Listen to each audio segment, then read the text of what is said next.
I am getting married in a bookstore in 22 days. In my house, it looks like this. The first question people ask me after asking if I was safe, of course, is, are you still getting married?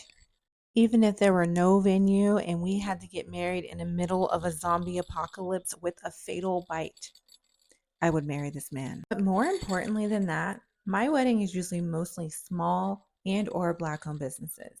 And now more than ever, they need local support. When natural disasters happen, there's a heck of a lot of service industries that suffer.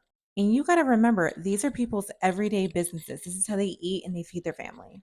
I am fortunate enough to know that my insurance will cover my house.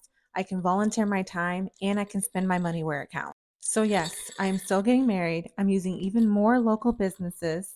And here's what I've done so far. I got my marriage license. And this is probably one of my favorite parts so far. It felt so giddy to be in a space where you guys are both signing your name on a piece of paper to say you're legally going to get married to each other forever.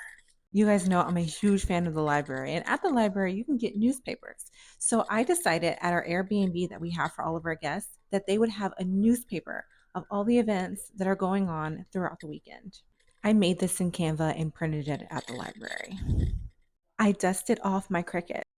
Some of y'all may know that I was craft with Rissa a long, long, long time ago.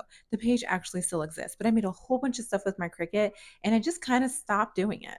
But once I saw those Etsy prices for things, I busted out the Cricut. Now, people are kind of crazy, so I cannot show you guys the location yet, but I promise to share afterwards. But this is what I did on my Cricut, and people will sign in on the lines. I also made this and this. This was hard. Listen, I will never make another wedding sign after this. And I made this with my mama. She's so pretty. These are my wedding earrings from the Artsy Girl, a black owned business, of course.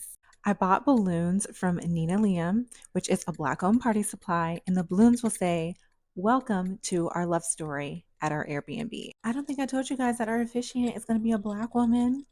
Uh-huh. Yeah. So when I told her that for our like unity ceremony that I wanted to jump the room, she was like, okay, no problem. Now, the book everybody will see when they go to the sign-in table at the wedding is going to be The Wedding Date by Jasmine Gilroy.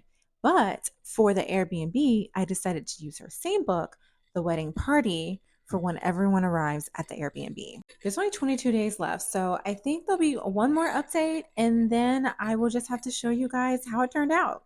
Per usual, y'all, retail, but make it black.